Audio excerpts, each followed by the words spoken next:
Hello friends and welcome to the series of taking up the questions where we try to understand कि हमने क्या लिखा और हमें क्या लिखना चाहिए था, क्या हमने क्वेश्चन को ठीक से एड्रेस किया, क्या आंसर के अंदर वो बात है जो हमें हेल्प करेगी अच्छा स्कोर करने के लिए. So keeping in mind these ideas, let's try to see कि इन questions से what kind of answers we can take up so that there is a clarity of thought in our understanding and also the approach that we are taking up with respect to questions. So here I am reading out. The question says, the wars of the future will be decided less by the heft of the adversaries and more by their swiftness, agility, and interconnectedness. तीन बातें की. In the light of this statement, discuss the significance of integrated theater command and the various challenges associated with its implementation. पहली बात तो जो चीज future में होने वाली है, जब भी यूपीएससी का ऐसा कोई क्वेश्चन आता है, ऑलवेज रिमेंबर वो ज्यादा किसी को नहीं पता होगा. इंटीग्रेटेड थिएटर कमांड जब इंडिया में तैयार ही नहीं हुई है और वो हो रही है, it's a decade long process. US की भी वो अभी प्रोसेस चल रहा है, तो आपको कॉमन सेंस और क्लैरिटी से खुद सोचकर लिखना पड़ेगा. Future will be decided less by the heft of the adversaries. कितनी बड़ी सेना है उससे फर्क नहीं पड़ेगा, लेकिन स्विफ्टनेस कितनी है, एजिलिटी कितनी है और इंटरकनेक्टेडनेस यानी army, air force, navy, civil society, उसके बाद आपका technological apparatus, artificial intelligence, space, सब कुछ कितना जुड़ा हुआ है, यानी air, sea, water, whatever, and then land and also space, all that is connected with the advancement. तो ये वाली बात इन्होंने बोली है, अब इसके हिसाब से लिखना है. तो अगर हम बात करते हैं wars of the future is multi armed war in several dimensions, land, sea, air, space, cyber and mind. बहुत अच्छा लाइन लिखी. आई थिंक जो हमने एक्सप्लेन किया उसको लिख दिया. Interconnectedness and agility between arm forces, चलो नॉन स्टेट एक्टर्स, चले चले चलिए, लेकिन ये नैरेट हो रहा है. उसके बाद अब Russia Ukraine war 2022 with the use of AI deep fake, नीचे करो नीचे करो, एआई डीप फेक. और अब इसी चीज को थोड़ा अच्छे से प्रेजेंट कर सकते थे. यानी पहला पैराग्राफ जब आप रोकते, फ्यूचर एलिमेंट्स हैज बीन, ये जो रशिया की बात की वहां रोकते, उसके बाद नया पैरा बनाते, नए पैरा के अंदर लिखते, one, artificial intelligence deep fake of battlefield for example या स्टारलिंक. टू, उसके बाद use of social media, psychological warfare. तो यही चीज है, लेकिन इसको अच्छा थोड़ा, लेकिन अच्छा लिखा. थिएटराइजेशन ऑफ कमांड का सिग्निफिकेंस भी बताया. Rationalise the resources, unified arm forces, joint command resulting in effectivity of the mission. जैसे आईबीजी की बात की, reduce logistic cost, synergy and coordination, DAP 2020, challenges भी बता दिए.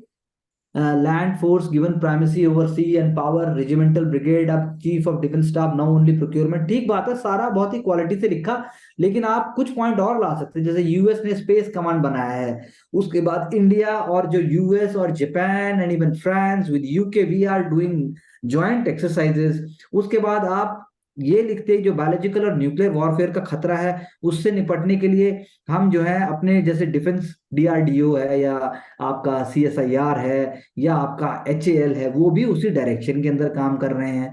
तो ये अच्छा लिखा है, लेकिन कुछ और common sense based broad elements अगर आप लेके आते तो हमारे आंसर में और भी ज्यादा क्लैरिटी आ जाती, जबकि ये इसी डायरेक्शन में ही है.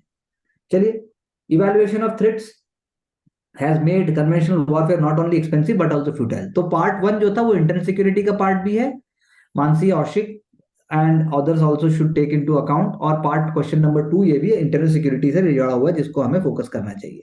Highlighting the various asymmetrical threat faced by the country, elucidate various countermeasures that can be taken to tackle them. तो अब बात दूसरी भी वही है कि कन्वेंशनल वॉरफेयर की जगह जो एसिमेट्रिक थ्रेट है, यानी कि चाहे वो ऑयल स्पिलिंग हो, चाहे वो नेक्सस गैस हो, चाहे फिर वो कोरोना वायरस की तरह हो, चाहे फिर वो आप कह सकते हैं कि कोई फू मतलब थ्रू हो, चाहे फिर वो कोई पेंडेमिक की स्प्रेडिंग हो, ये एसिमेट्रिक थ्रेट है. एसिमेट्रिक थ्रेट में भी टेररिज्म ना आके मान लो आपकी सारी पावर सप्लाई, आपका पूरा ऑयल, या जैसे अभी हमारे साथ हुआ, जो बात हुई थी जब हमारी ट्रेन एक्सीडेंट हुआ था, तो हमने कहा सैबोटेज तो नहीं है. उसके बाद हमने, अगर अभी उत्तराखंड के अंदर मान लीजिए कोई हाइड्रो इलेक्ट्रिक पावर की कोई टनल कोलैप्स होती है, ये सारे हमें एसिमेट्रिक थ्रेट्स की तरह देखने चाहिए. I am giving you just representative examples. चलिए आगे. So non conventional warfare based on modern technology, non state actors. चलिए चलिए चलिए, पॉलिटिकल, पॉलिटिकल लिख के आप इकोनॉमिक के ऊपर कॉमा करके ऊपर लिख रहे हैं, ये सब अब आप बंद कीजिए. शादी का समय आता है तो जोड़ा अच्छा पहना जाता है, कपड़े एकदम टिच होने चाहिए. अगर मान लो कन्वेंशनल आदमी हो और कन्वेंशनल मैरिज हो रही है, तो एकदम प्रेजेंटेशन में कोई कमी नहीं छूटनी चाहिए, उससे फर्क पड़ता है। पहले सिंपल बनिए, फिर लिखना सीखिए, लिखने के बाद अच्छा लिखना सीखिए, अच्छा लिखने के बाद क्लैरिटी लाइए, क्लैरिटी लाने के बाद कॉम्प्लेक्सिटी लाइए, कॉम्प्लेक्सिटी लाने के बाद प्लेसिंग लाइए। अफोर्डेबल एंड क्विक वे, चलिए cyber warfare, psychological warfare, Russia Ukraine, north Korea, drone AI attack, Armenia Azerbaijan war, very good examples. Non state Pakistan, use of LET JM against India and Kashmir to tackle them, there are several counter measure, regulation of AI, modern technology under Bletchley convention, उसके बाद definition of terrorism, उसके बाद institutional changes, cyber command, international ethics, उसके बाद awareness of citizens on fake news, disinformation, multi dimension. पहले question में भी अगर आप इंस्टीट्यूशनल मेजर्स की बात करते, एक या दो, यूरोपियन यूनियन या यूएन या फिर वियना कन्वेंशन से लेके कुछ अगर लेके आते कि भाई एज ओल्ड आइडिया ये है, लेकिन ऐसे फ्यूचर में अगर होता तो ये होना चाहिए, तो भी हमारा आंसर और ज्यादा स्ट्रांग हो जाता। चलिए ये आंसर भी एवरेज से ऊपर है, लेकिन इस आंसर में भी हम थोड़ा स्पेसिफिक हो सकते थे। अब पहले वहां जब हमने देखा कि with globalization led problem, threat आपने बता दी, फ्यूचर वॉर बता दिया आपने, फिगर का साइबर टेक्नोलॉजिकल डिफेंस, चलो इंडिया ने बोला, क्रिएशन ऑफ सीडीएस बताया, इंटीग्रेटेड डिमांड बताया, it will reduce logistics enable, चलो चलो two front war, periodic by trilateral exercise जो मैंने भी चर्चा की थी, लेकिन आपने फिर भी इसको और ब्रॉड कॉन्टेक्स्ट में लेना चाहिए था। जापान ने अपना बजट बढ़ाया, तेजस हो गया, प्रचंड हेलीकॉप्टर हो गया, तो लेकिन वो आपके फ्यूचर के वॉर में जो आपको बात यह है कि आर्मी रखी रह जाएगी, टेक्नोलॉजी का आपको अपना परसेप्शन दिखाना चाहिए था कि इजराइल जैसे ने आर्मी से जो चीज नहीं रोक सकता वो आपके आयरन डोम से रोकता है। जो उसने सेंसर लगाए हैं, जो उसने जो है लेजर बीम का यूज है, जो आर्टिफिशियल इंटेलिजेंस का यूज है, जो एल्गोरिथम का यूज है, जो बिलियन ऑफ डॉलर्स की जो पंपिंग है उस टेक्नोलॉजी, उसको ये प्रेडिक्ट करने के लिए कि आगे क्या हो सकता है, उसकी बात करनी थी थोड़ी सी, जो कि पहले और दूसरे दोनों आंसर में हल्की सी मिसिंग है, बाकी दोनों राइट डायरेक्शन में जा रहे हैं एज वी ऑलवेज से, कि कोशिश तो है, लेकिन और बेस्ट अभी आना बाकी है। चलिए नेक्स्ट, चलिए unconventional warfare, intangible form, heterogeneous threats का जो आपने जो बनाया है, जो ये टैबुलेशन और जो क्लासिफिकेशन है, इट इज एप्रिशिएटेड, ये अच्छा है, इसमें बढ़िया है। ड्रोन भी है, एयरलाइन भी है, डार्क पैटर्न भी है, बिग टैक भी है, energy security, I think this is more broader than the first answer. Presentation भी इसमें ज्यादा वैसी है। Multi prompt periodic measures, cyber security, institutional CRT in smartphone safety, ये बात बिल्कुल सही है। Banking, I think this is more on the broader lines, more on the public or you can say administrative acumen lines, तो ये answer first जो candidate ने लिखा है उसके सेकंड आंसर के मुकाबले ये हम ज्यादा अच्छा कहेंगे, कुछ मतलब इसको इसमें अनकन्वेंशनल है।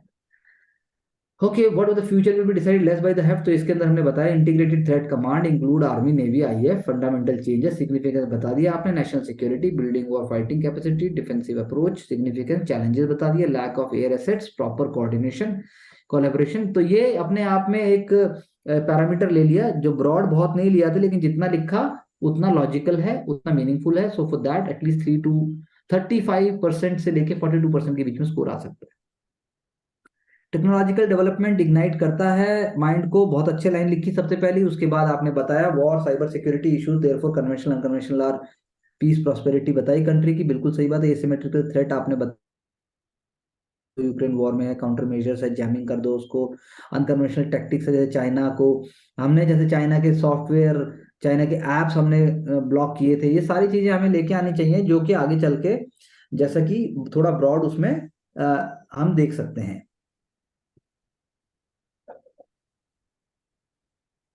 And Hamas overwhelming by attacking, ठीक बात है। काउंटर मेजर, चलिए आगे चलिए, सब measures can be learn from in unpredicted events, तो डिजास्टर मैनेजमेंट को भी आपको लेके आना चाहिए।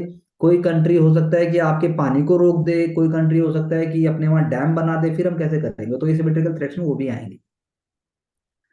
सो बात आई वही वॉर ऑफ फ्यूचर्स, देखिए आप, with the opening of the fourth and fifth command of warfare, इन्होंने सीधा उस पर अटैक किया, जो मैंने यूएस के कॉन्टेक्स्ट में बोला था, तो हमने ऐसा नहीं लिखा, स्पेस एंड साइबरवेयर हमें पहले ही लिखना चाहिए था, तो इन्होंने वो बोल के utilization of data, integration of command, strategy and agility पहले ही लिख के खत्म कर दिया। अब इंटीग्रेटेड थिएटर कमांड क्यों सिग्निफिकेंस है, क्योंकि आपने वेपनरी जो है वो एक्विजिशन कर ली, लेकिन वेपनरी वो डिसाइड नहीं होगी कि ओवरलैपिंग है, लेकिन इंटीग्रेटेड वेपन सिस्टम आपके पास होगा नहीं होगा, जैसे सुखोई, तेजस, वो दोनों को इंटीग्रेट जब तक नहीं होगा तब तक बात नहीं बनेगी। कोऑर्डिनेशन का भी एग्जांपल दिया कि कोऑर्डिनेशन प्री प्लान एडिक्वेट होना चाहिए, कम्युनिकेशन होना चाहिए, जैसे role performed by the chief of defense staff. Interoperability and synergy is a wonderful word, वो होनी चाहिए, उसका भी एग्जांपल दे सकते थे। Development of strength and corresponding strategies for quick and efficient mobilization, वो भी आप सियाचिन से लेकर इंडो चाइना बॉर्डर के ऊपर आप BRO और उसके बाद जो है ITBP और उन सबको लेके आप लिख सकते हो। उसके बाद Andaman integrated theatre command is a wonderful example, I was thinking about it लेकिन मैंने बोला नहीं था। वो only one in the country, अभी है, एक ही है वो। तो चैलेंज क्या है, डिस्प्यूट है, इश्यूज हैं जो हमने भी बताए। आर्मी और एयरफोर्स का जो मतलब कि स्पेंडिंग किस कहाँ पे होगी, ऑपरेशनल इश्यूज हैं, इंटरऑपरेबिलिटी ऑफ इक्विपमेंट, यानी कि आप खुद दोगे मैं भी दूंगा, तो कुछ स्टेप्स होने चाहिए जिससे ये खत्म हो। बाकी I think answer is very balanced, और उन्होंने की वर्ड्स को पकड़ के वो किया।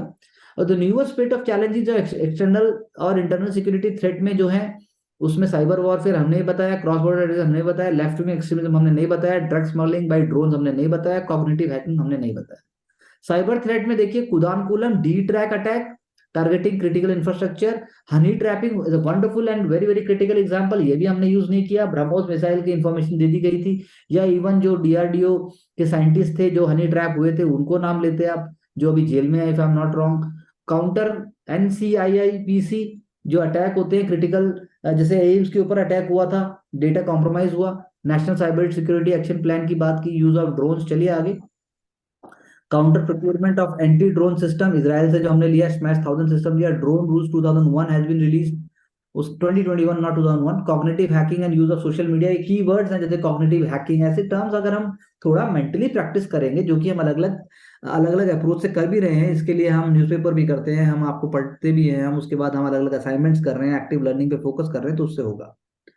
जैसे अब ये आपका मेहदी खान का एग्जांपल दिया, planning of terror and lone wolf attacks, counter development of anti radicalization unit, ये भी हमने मेंशन नहीं किया। एंटी टेरर स्क्वाड्स हम कर सकते हैं। लेफ्ट विंग एक्सट्रीमिज्म पे हमने फोकस इतना नहीं किया। डेवलपमेंट और स्वाभिमान आंचल मॉडल ओडिशा का हमने नहीं बताया। टर्मरिक फार्मिंग और लोकल स्किल ट्रेनिंग, माओइस्ट, और ये सब हमने नहीं बताया। तो न्यू थ्रेट्स एंड मतलब न्यू थ्रेट्स की हमने बात की थी, न्यू सॉल्यूशंस की हमने बात की, लेकिन कुल मिला के हमने बहुत सारे अलग अलग डायमेंशंस को लेके आने की कोशिश तो की है, लेकिन हम यहाँ तक नहीं पहुंचे, but definitely we are on the learning curve, that's all I can say. Thank you very much.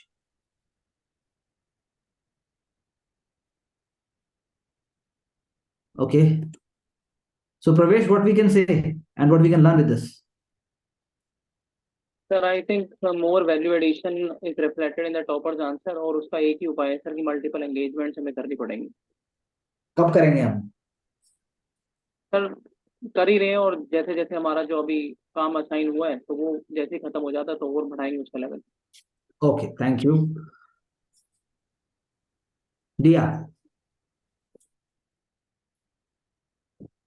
Sir, if you gave a nice idea कि answers कैसे लिखे जा रहे हैं, and your suggestions side by side helped कि where it was lacking and where the point was correctly mentioned. So I think it gave a rough idea. So all the previous videos that has been done till now, as the time and energy comes up, you want to pick up one by one and then you want to do each of them. All right, sir.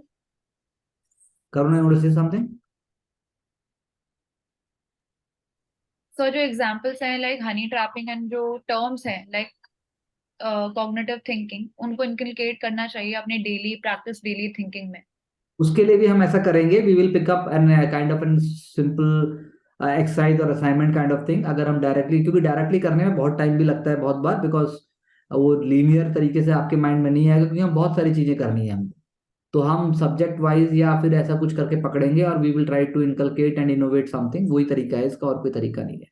आप अपने आप neutralise तरीके से सोचोगे आ जाए तो उसमें बहुत साल लगेंगे। बहुत साल का मतलब 2 साल तो कम से कम मान के चलिए। व्हाट डू यू से मानसी फॉर दिस?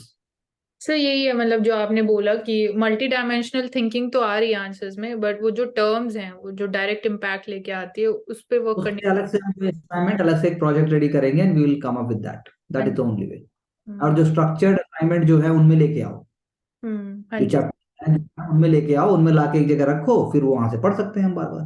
हाँ जी। जब तक एक कंसोलिडेट नहीं होगा with relevance and with context, तो फायदा नहीं है। और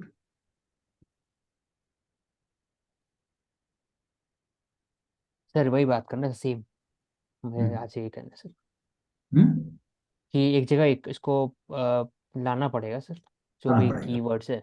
आ रहे हैं, हमारे में भी आ रहे हैं, चीजें आ रही हैं, चीजें आ रही हैं। व्हाट डू यू से? आप लोग क्या कह रहे हो, आ रहा है कि नहीं आ रहा है? हाँ जी सर, आ रहा है। हाँ सर। आ रहा है, लेकिन वो जो कटिंग एज है थोड़ा सा, उसके लिए करेंगे। We will try to insert that also within the given time slot. Thank you very much for all of your cooperation, and we will be getting back soon. Wishing all of you all the best.